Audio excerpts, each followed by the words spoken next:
Bonjour, j'espère que vous allez bien. J'ai débunké une vidéo d'une personne qui a une mauvaise interprétation de la Bible et j'ai expliqué pourquoi ce qu'elle disait est faux et j'ai prouvé pourquoi c'est faux. Juste pour mettre dans le contexte, la personne dit que la Bible est un livre codé et qu'il a décodé la Bible. Donc voilà, très bon visionnage à vous. Sur une feuille, on est parti. On va commencer avec Dieu. Il représente la conscience la plus haute en toi. Satan. Donc là, c'est un peu la conscience, c'est l'échelle de conscience de Keynes, donc c'est l'éveil. Et donc, ça, c'est une vision gnostique. Et tu as le disciple de Polycarpe, donc il y a Saint Jean, qui est le disciple de Jésus, qui connaît très bien Jésus, qui a un disciple qui s'appelle Polycarpe, qui a un disciple lui-même qui s'appelle Saint Irénée. Donc, c'est-à-dire qu'il n'y a que deux générations avec Saint Irénée qui, au IIe siècle, parle, avec son traité contre les hérésies, du gnosticisme, avec l'idée que Jésus, c'est une conscience intérieure, qu'il faut juste réaliser l'éveil, etc. Ça, c'est du gnosticisme, notamment avec l'évangile de Saint Thomas. Et c'est une hérésie. Donc, les gens qui connaissent le mieux Jésus, qui l'ont fréquenté, ou alors qui connaissent très bien la personne qui connaissent très bien Jésus, vont dire que c'est faux, vont dire que c'est pas vrai. Est-ce que c'est plus rationnel de croire des pères de l'Église, des gens qui connaissent très bien les disciples de Jésus, et les disciples de Jésus eux-mêmes, ou est-ce que c'est plus rationnel de croire des textes qui sont arrivés quelques centaines d'années après, ou quelques millénaires après, plutôt gnostiques, ou ésotériques même, qui se proclament ésotériques, de personnes qui ne connaissent pas Jésus? C'est quoi le plus rationnel de croire? Satan, lui, représente tout ce qui vient te couper de toi-même. Les démons, Satan, non, parce que Satan, il parle à Jésus dans le désert. Satan, les démons, parce que, voilà. c'est les addictions, les pulsions refoulées, les pensées parasites qui viennent te contrôler, et toutes tes émotions sans maîtrise, les péchés. Donc là, il dit que les démons, c'est simplement, c'est intérieur, etc. Mais dans la Bible, parce qu'il prétend avoir décodé la Bible, dans la Bible, il est clairement dit que les démons étaient des entités extérieures, des entités qui parlent, notamment quand Jésus enlève des démons, ils disent leur nom, Légion, parce que nous sommes plusieurs.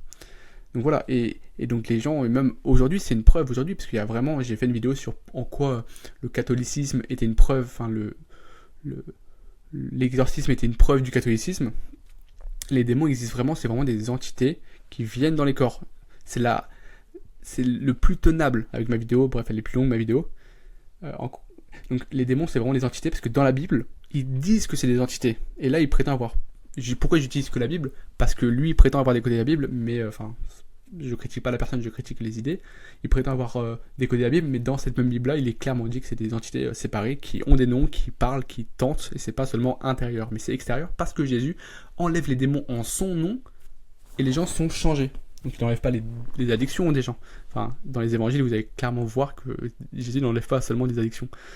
C'est agir contre ta vérité profonde. Le paradis, Les péchés, c'est agir contre la vérité profonde. C'est pas forcément faux ni vrai. Les péchés, c'est surtout ne pas agir contre la vérité de Dieu. Mais est-ce que la vérité de Dieu n'est pas intérieure, n'est pas ancrée dans notre conscience? Voilà, ça va plus loin, donc je vais pas répondre ici.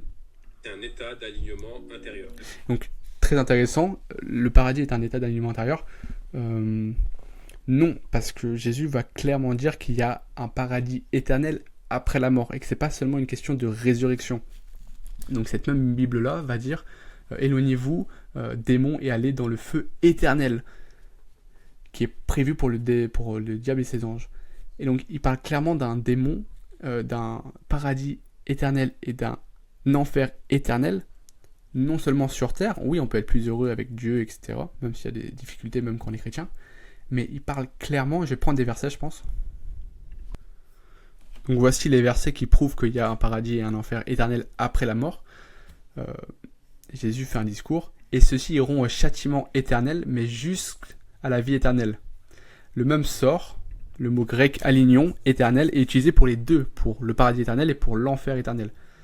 Description du sort à fin du jugement, et le diable qui séduisait fut jeté dans l'étang de feu et de soufre, où là où les bêtes et les faux prophètes, ils seront tourmentés jour et nuit au siècle des siècles. C'est une expression au siècle des siècles qui veut dire l'infini, quoi. Paul, ils auront un châtiment de ruine éternelle, loin de la face du Seigneur et la gloire de sa force. Voilà. Et je reviens juste un peu plus loin en disant que je vais mettre en blanc, mais en disant que les EMI, les expériences de mort imminente, que je suis en train de pas mal me renseigner dessus, normalement je vais faire une interview avec Patrick Tellier qui a beaucoup travaillé sur la question. qui prouve qu'il y a des personnes qui vivent un paradis incroyable, qui sont en communion avec Dieu, qui ont l'impression de faire qu'un. Donc c'est là où il y a des points de vue qui sont vrais dans ce mouvement New Age et gnostique. Il y a beaucoup de vérité et le diable se cache dans les détails. Et bizarrement, les détails, c'est les détails les plus importants. Parce que dans les EMI, les expériences du coup de personnes qui meurent temporairement, ils vivent aussi des états infernals, entre 2 à 6%. Des gens qui disent j'étais tiré par des démons, du coup vraiment des entités extérieures, qui ne sont pas chrétiens, qui ne sont pas athées, qui juste ont senti qu'ils ont fait des choses. Voilà. Et donc il y a des témoignages, vous marquez EMI, enfer sur YouTube et vous regardez, oui, peut-être qu'il y a du faux sur YouTube, mais il y a aussi beaucoup de vrai. Et qu'est-ce que la personne a gagné à raconter du faux si elles vendent pas de livres, si elles font pas tout ça. Voilà. Et donc oui, moi j'ai vu un témoignage à un moment d'une personne qui s'est dit moi j'ai frappé ma femme et tout et je suis mort temporairement et j'étais tiré par des démons, c'était horrible et la personne chiale alors que c'est un mec baraqué de 40 ans, 50 ans et le mec chiale en disant j'étais vraiment tiré par des démons, c'était horrible. Il était pas chrétien. Voilà. Donc ça montre, au-delà de la Bible, que les démons existent, c'est vraiment une entité extérieure, que le paradis et l'enfer existent de façon éternelle. Voilà, et je vous conseille de regarder des EMI, c'est très intéressant. L'enfer, c'est vivre prisonnier de tes peurs et de ton ego. Donc oui, si on vit prisonnier de nos peurs et de nos peurs et je sais plus ce qu'il a dit, bah oui, et de nos addictions, oui, c'est un état pas cool. Mais les EMI montrent qu'il n'y a pas que ça qui est l'enfer. Il y a vraiment un enfer horrible. Et voilà, et donc voilà. Et du coup, j'ai montré en quoi l'enfer c'était aussi développé comme éternellement dans la Bible. C'est la naissance de la conscience individuelle et de l'ego humain. Et le problème avec cette vidéo, c'est qu'il ne prouve pas. Tu vois, il donne juste des affirmations et un peu la loi de Brandolini. Une affirmation, elle est dite en 2 secondes, mais il faut énormément plus de temps pour montrer que c'est faux. C'est la loi de Brandolini. Donc vu qu'il l'affirme pas, c'est à moi de montrer que c'est faux en affirmant moi mes propos. Donc ça prend plus de temps qu'affirmer des choses, et du coup la personne ne montre pas ce qu'elle affirme, elle prouve pas ce qu'elle affirme. Donc est-ce que c'est la naissance de l'ego humain? Je sais pas ce serait quoi ses arguments pour dire en faveur d'eux, mais du coup, je peux pas démonter parce qu'il n'a pas d'argument en faveur d'eux. Le serpent, c'est la tentation qui détourne de ton équilibre. Ça c'est vrai, mais pas de notre équilibre, de notre relation avec Dieu. Le désert, c'est la période de solitude où on se transforme. Jésus, c'est le potentiel divin et conscient à l'intérieur de chaque être humain. Ça, c'est le plus important, parce que bibliquement, c'est pas du tout le cas. Enfin, si tu prétends dire que la Bible, c'est un livre codé et que tu démontes la Bible en utilisant la Bible, il faut aussi lire, ce serait intéressant sincèrement, avec bienveillance, de lire les 4 évangiles, parce qu'ils parlent clairement de Jésus et... au commencement était le Verbe, le Logos s'est fait chair, Dieu, le Logos, donc la rationalité, Jésus, le Logos s'est fait chair, Dieu était parmi nous. Au commencement était le Logos s'est fait chair, le Logos était parmi nous, il a vécu avec nous. C'est ça que dans le prologue de Saint Jean, c'est dans les 4 témoignages, 4 évangiles. Donc là, il proclame clairement que Dieu s'est fait chair et qu'il est mort à la croix pour nos péchés avec son sang. Je sais que c'est absurde, c'est what the fuck, tu vois. Mais c'est ce que va dire la Bible. Donc, prétendre l'interpréter ainsi, ça contredit les 4 témoignages qui sont le fondement même du Nouveau Testament, qui sont le fondement même de la Bible. On ne peut pas dire, regardez, j'ai décodé la Bible en disant l'interprétation qu'elle donnait, sachant que c'est 4 témoignages. C'est 4 témoignages. Voilà. Donc, là, c'était quoi? Ah oui, Jésus était à l'intérieur de nous, et du coup... car Dieu a tant aimé les mondes qu'il a donné son Fils unique afin que quiconque croit en lui ne périsse point. C'est dans Jean 1,14. Ouais, c'est dans Jean 1,14. Donc son Fils unique. Donc tu vois, des fois ils utilisent des versets de la Bible en disant regardez, on est les fils de Dieu, fils du Très-Haut dans les psaumes, et du coup on est aussi fils de Dieu, mais non, fils de Dieu c'est fils unique de Dieu, donc le mot est complètement différent. Il est mort à la croix pour nos péchés, ça c'est dans la Bible, donc il n'y a pas besoin de décoder. Pour ça, je sais que ça paraît loufoque, on est ensemble les gars, ça paraît absurde, quelqu'un qui meurt à la croix pour nos péchés, c'est fou, mais c'est l'ensemble des arguments rationnels qui convergent vers l'idée que j'y crois. Avec les miracles de Fatima, Lourdes, Lansano, Zaytoun, Buenos Aires, Tilta, etc. et même la prière, bref. Et les exorcismes, etc. Il y a un ensemble d'arguments rationnels qui convergent vers l'idée que c'est vrai. Et pas besoin de réinterpréter la Bible, surtout sur ce passage, donc que c'est le potentiel en chaque être humain. Et ça, c'est trop fort. Pourquoi? Parce que Jésus était, selon le New Age, etc., haut en conscience sur l'échelle d'Hawkins, sauf que Bouddha aussi était aligné. Pourquoi Bouddha n'a pas fait de miracle? Pourquoi Mahomet, qui était haut en conscience sur l'échelle de Hawkins, pourquoi il n'a pas fait de miracle? Il n'y a que Jésus qui a fait des miracles. Et oui, mais c'est dans la Bible, donc c'est faux. Pourquoi il y en a encore aujourd'hui? Miracle de Fatima, de Lourdes, de Lansano, de Zaytoun, de Buenos Aires, de Tilta. Ça, c'est des miracles qui sont encore actuels. Pourquoi? C'est que dans le christianisme, avec Jésus qui se montre, Marie qui se montre, notamment à des saintes, les saintes Thérèse de Lisieux, etc. Pourquoi c'est Marie qui se montre? Pourquoi les exorcismes ça marche que au nom de Jésus? Pourquoi tout ça? Si c'est juste un mec haut en conscience, pourquoi il n'y a pas ça dans le bouddhisme? Pourquoi il y a personne qui voit des révélations de Bouddha qui leur dit de faire un truc et que ça marche vraiment et que ça porte du fruit, que plein de gens se convertissent au bouddhisme? Pourquoi il n'y a pas ça dans d'autres religions? Il n'y a que ça dans le christianisme. Et je répète juste les miracles. Fatima, si vous voulez renseigner, juste quand ça allez sur Zaytoun, le miracle de Zaytoun. Allez étudier sincèrement le miracle de Zaytoun et allez étudier sincèrement le miracle de Fatima. Parce que les miracles sont encore actuels. Oui, si c'était il y a des années, oui, ça ne tiendrait pas la route. Mais si c'est encore actuel, il y a question à se poser. La croix, c'est le sacrifice nécessaire pour évoluer. Ça, c'est un peu vrai, parce que Jésus dit porter ma croix et tout, donc c'est pas faux, mais la croix, dans le christianisme, c'est vu comme Jésus qui est mort, du coup, à la croix pour nos péchés. Enfin, ça, c'est dans la Bible, quoi. Résurrection, c'est renaître après avoir détruit l'ancien toi. Les miracles, c'est le pouvoir d'un esprit parfaitement aligné. Et voilà, c'est trop intéressant. Ça, c'est vraiment intéressant. Pourquoi Bouddha, ça marche pas? Pourquoi Mahomet, ça marche pas? Sincèrement. Il y a énormément de gens qui sont dans l'éveil. Pourquoi ils n'arrivent pas à faire ce que Jésus a fait? Pourquoi il ne faut pas de miracles qui portent du fruit?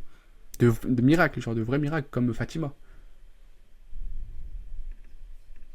Ou alors, si vous en avez un, ne serait-ce qu'un miracle dans le bouddhisme, etc., qui sont un petit peu étudiés. Je ne demande pas une grosse étude scientifique, parce que dans le miracle eucharistique, etc., il y a des bêtes d'études, mais juste une étude d'un miracle dans le bouddhisme, ou dans l'hindouisme, ou dans juste un. En vrai de vrai, en commentaire, je serais vraiment curieux d'aller étudier tout ça. Judas, c'est la partie de toi qui trahit ses propres valeurs. Le royaume. Du coup, non, Bouddha, c'est quelqu'un... Judas, c'est quelqu'un qui a vécu avec Jésus. Est-ce qu'il a trahi ses propres valeurs? C'est la version de toi qui a trahi... Judas, c'est la version de toi qui a traduit ses propres valeurs. Enfin, c'est absurde. Judas, c'est une personne différente de moi, qui a vécu avec Jésus, et qui a trahi ses valeurs à lui. C'est pas la partie de moi. Et du coup, pareil, il n'y a pas d'affirmation, donc c'est compliqué pour moi de répondre, tu vois. Parce qu'il n'y a pas d'affirmation, il ne prouve pas ses propos. Avec un texte, avec quelqu'un qui a étudié sérieusement la Bible en disant ça, il n'y a rien de ça. De Dieu, c'est un état de conscience accessible maintenant. Le royaume de Dieu, c'est un état d'état accessible maintenant. Pareil, ça c'est du gnosticisme, pareil avec le truc que j'ai répété tout à l'heure avec le disciple de Polycarpe qui était disciple de Saint Jean, qui proclame que c'est faux. Donc les personnes qui connaissent le mieux Jésus proclament que c'est faux. Donc pourquoi croire des textes après ésotériques comme Saint Thomas ou qui n'est pas validé, qui vient quelques dizaines d'années après, qui n'est pas du tout du même ordre que les 4 évangiles. L'évangile de Saint Thomas n'est pas du même ordre que les 4 évangiles. 4 évangiles, c'est du témoignage. L'évangile de Saint Thomas, c'est pas du témoignage.